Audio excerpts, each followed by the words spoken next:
احیاء علوم جلد 3 صفحہ نمبر 41 قلب کے لشکر۔ اللہ تعالیٰ فرماتے ہیں اعوذ باللہ من الشیطان الرجیم وما يعلم جنود ربک الا هو۔ ترجمہ: تمہارے رب کے لشکروں کو بجز رب کے کوئی نہیں جانتا۔ اس آیت میں باری تعالیٰ کے لشکروں کا ذکر ہے جن کی تعداد سے سوائے رب کریم کے کوئی دوسرا واقف نہیں۔ یہ لشکر قلوب، ارواح اور دوسرے بے شمار عالموں میں موجود ہیں۔ چونکہ ہماری گفتگو کا موضوع قلب ہے، اس لیے ہم قلب کے بعض لشکروں کا ذکر کرتے ہیں۔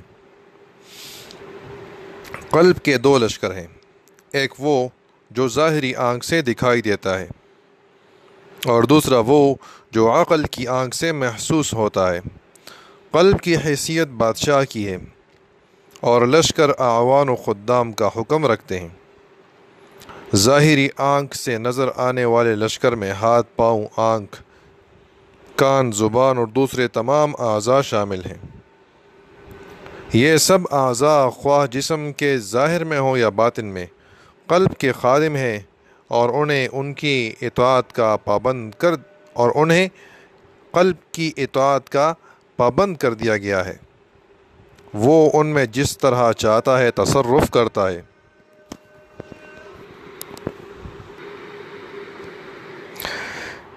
ان کا وظیفہ خدمت اور اطاعت ہے اور وہ اپنے وظیفے سے روگردانی کی قدرت نہیں رکھتے اور نہ اس کے خلاف عمل کرنے کا ارادہ رکھتے ہیں۔ مثلاً جب آنکھ کو کھلنے کا حکم ہوتا ہے تو وہ کھل جاتی ہے، بند کرنے کے لیے کہا جاتا ہے تو بند ہو جاتی ہے۔ پاؤں کو حرکت کرنے کا حکم دیا جاتا ہے تو وہ حرکت کرنے لگتا ہے۔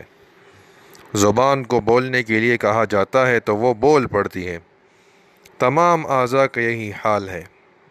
ان کی اطاعت بعض وجوہ سے باری تعالیٰ کے لیے فرشتوں کی اطاعت سے مشابہ ہے۔ چنانچہ فرشتے فطری طور پر مطیع ہیں۔ ان کی تخلیق کا مقصد اطاعت ہے اور وہ اس مقصد سے انحراف نہیں کر سکتے۔ ان کا حال یہ ہے جیسا قرآن کریم میں فرمایا گیا لا يعصون اللہ ما امرهم ويفعلون ما يؤمرون۔ کسی بات میں جو ان کو حکم دیتا ہے اور جو کچھ ان کو حکم دیا جاتا ہے اس کو بجا لاتے ہیں۔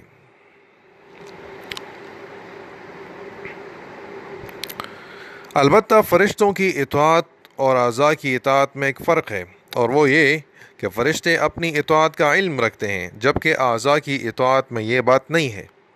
آنکھ سے کھلنے کے لیے کہا جاتا ہے وہ کھل جاتی ہے، لیکن نہ اسے اپنے وجود کی خبر ہوتی ہے اور نہ یہ معلوم ہوتا ہے کہ وہ اپنے حاکم یعنی قلب کی اطاعت میں کھل رہی ہے۔ جس طرح قلب راہ سلوک کا سفر طے کرنے کے لیے سواری اور زاد راہ کا محتاج ہے، اسی طرح اسے اعوان و خدام کی بھی ضرورت ہے۔ یہ سفر وہ ہے جس کے لیے اسے پیدا کیا گیا۔ ارشاد ربانی ہے وَمَا خَلَقْتُ الْجِنَّ وَالْإِنسَ إِلَّا لِيَعْبُدُونَ، اور میں نے جن و انس کو اسی واسطے پیدا کیا ہے کہ میری عبادت کریں۔ قلب کی سواری بدن ہے اور علم اس کا زاد راہ ہے، اور اس زاد راہ کے حصول کا ذریعہ نیک اعمال ہے۔ کسی بندے کے لیے ممکن نہیں کہ وہ دنیا میں قیام کیے بغیر اللہ تعالیٰ تک پہنچ سکے۔ بعید ترین منزل تک پہنچنے کے لیے قریب ترین منزل کا قطع کرنا ضروری ہے۔ یہی وجہ ہے کہ دنیا کو آخرت کی کھیتی کہا جاتا ہے۔ دنیا ہدایت کی منزلوں میں سے ایک منزل ہے۔ اس کا نام دنیا اسی لیے رکھا گیا کہ یہ قریبی منزل ہے۔ بہرحال اگلی منزل تک پہنچنے کے لیے اس منزل سے زیادہ راہ لینا ضروری ہے، کیونکہ بدن منزل تک پہنچنے کے لیے سواری کے درجے میں ہے، اس لیے اس کی نگرانی اور حفاظت بھی ناگزیر ہے۔ اور بدن کی حفاظت اس طرح ہوگی کہ اسے وہ غذا دی جائے جو اس کے موافق ہو، اور اس غذا سے روکا جائے جو اسے ہلاک کر سکتی ہو۔ حصول غذا کے لیے 2 لشکریوں کی ضرورت ہوتی ہے، ایک باطنی یعنی شہوت، بھوک وغیرہ کی خواہش، اور دوسرا ظاہری یعنی ہاتھ اور دیگر اعضاء جن سے غذا فراہم ہوتی ہے۔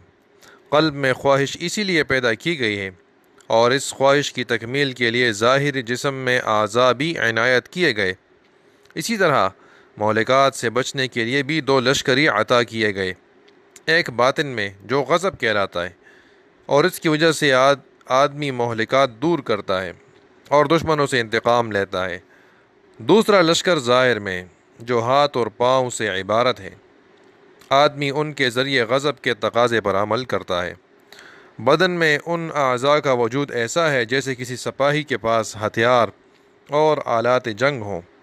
پھر غذا کی خواہش اور ضرورت ہی کافی نہیں ہے، بلکہ یہ بھی ضروری ہے کہ آدمی کو اس غذا کا حال معلوم ہو۔ اس کے لیے بھی باطنی اور ظاہری لشکریوں کی ضرورت ہے۔ ظاہری لشکری یہ ہے کہ آدمی حواس خمسہ یعنی کان، آنکھ، شم، لمس اور ذوق رکھتا ہو، اور باطنی لشکری یہ ہے کہ ان حواس خمسہ کے ادراک سے محروم نہ ہو۔ قلب کے ان اعوان و خدام کی ضرورت پر بہت کچھ گفتگو کی جا سکتی ہے۔ یہ بحث اتنی تفصیل طلب ہے کہ مبسوط جلدیں بھی ناکافی ہیں۔ ہم نے کتاب الشکر میں مختصر طور پر کچھ لکھنے کی کوشش کی ہے، طالب کو اسی پر اکتفا کرنا چاہیے۔ قلب کے خدام کی اقسام۔ قلب کے خدام تین طرح کے، ایک وہ جو اسے کسی شے کی رغبت دلائے، خواہ وہ جلب منفعت ہو یا دفع مضرت۔ جلب منفعت سے مراد فائدے کے حصول اور دفع مضرت سے مراد جو نقصانات ہیں ان سے بچاؤ۔ اول کی مثال شہوت یعنی جلب منفعت والی کی مثال شہوت یعنی بھوک وغیرہ، اور دوسرے کی مثال غضب ہے۔ اس قسم کے خادم کو ارادہ بھی کہتے ہیں۔ دوسری قسم میں وہ خدام شامل ہیں جو حصول مقصد یا تکمیل ارادے کے لیے اعضاء کو تحریک دیں، اسے قدرت کہتے ہیں۔ یہ تمام اعضاء اور ہر جزو بدن و رگ و پے میں پھیلی ہوئی ہے۔ تیسری قسم میں وہ خدام ہیں جو جاسوسوں کی طرح اشیاء کا ادراک کر لیں اور ان کی حقیقت معلوم کر لیں۔ بینائی، سماعت، سونگنے، چھونے اور چکھنے وغیرہ کی قوتیں اسی قسم سے متعلق ہیں۔ یہ قوتیں متعین اعضاء میں منتشر ہیں۔ اس قسم کو علم اور ادراک کہتے ہیں۔ ان باطنی خدام کے ساتھ ظاہری خدام بھی ہیں، یعنی وہ اعضاء جو آلات اور اسباب کی حیثیت رکھتے ہیں۔ مثلاً گرفت کی قوت انگلیوں سے اور بینائی کی قوت آنکھ سے متعلق ہے۔ اسی پر دوسرے قوتوں اور اعضاء کو قیاس کرنا چاہیے۔ ہماری بحث و گفتگو کا محور ظاہری اعضاء نہیں ہے، بلکہ ہم ان باطنی اعوان و خدام سے بحث کرتے ہیں جن کا مشاہدہ آنکھ سے نہیں ہوتا، اور یہ اعوان و خدام قوائے مدرکہ کہلاتی ہیں۔ پھر ان قوائے مدرکہ کی بھی دو قسمیں ہیں۔ کچھ وہ ہیں جو ظاہری اعضاء میں سکونت پذیر ہیں اور وہ حواس خمسہ ہیں، یعنی سمع، بصر، شم، ذوق، لمس، اور کچھ وہ ہیں جن کا مسکن دماغ کی رگوں میں ہے۔ یہ بھی پانچ ہیں۔ چنانچہ آدمی کسی چیز کو دیکھ کر اپنی آنکھیں بند کر لے اور اس کی تصویر اپنے دل میں پائے تو اسے خیال کہتے ہیں۔ پھر یہ صورت کسی چیز کی یاد رکھنے سے اس کے ساتھ ہو جاتی ہے، اسے حافظہ کہتے ہیں۔ پھر جو چیز حافظے میں رہ جائے اس میں غور کر کے بعض کو بعض سے ملائے، اور جو بھول جائے اسے یاد کر لے، اور بھولی ہوئی صورت ذہن میں دوبارہ آ جائے، اور تمام معانی محسوسات کو حس مشترک سے اپنے خیال میں جمع کر لے، اسے ذکر، فکر اور حس مشترکہ کہتے ہیں۔ اگر اللہ تعالی حفظ، فکر، ذکر اور خیال کی قوتیں پیدا نہ فرماتے تو دماغ ان سے خالی ہوتا، جس طرح ہاتھ، پاؤں اور قوتوں سے خالی ہے۔ جس طرح یہ قوت باطنی ہے اسی طرح ان کے مسکن بھی باطنی ہے۔ قلب کے لشکروں کی یہ قسمیں ہیں، ان کا فہم دقت نظری پر موقوف ہے۔ کم علموں کو سمجھانے کے لیے تفصیل کی ضرورت ہے، اس لیے ہم کچھ مثالوں کے ذریعے ان قسموں پر روشنی ڈالتے ہیں تاکہ جو مبتدی ہیں وہ بھی سمجھ لیں۔ مبتدی مطلب ابتدائی طور پر جو علم حاصل کرنے والے ہوتے ہیں، جو ابتدائی درجات میں ہوتے ہیں۔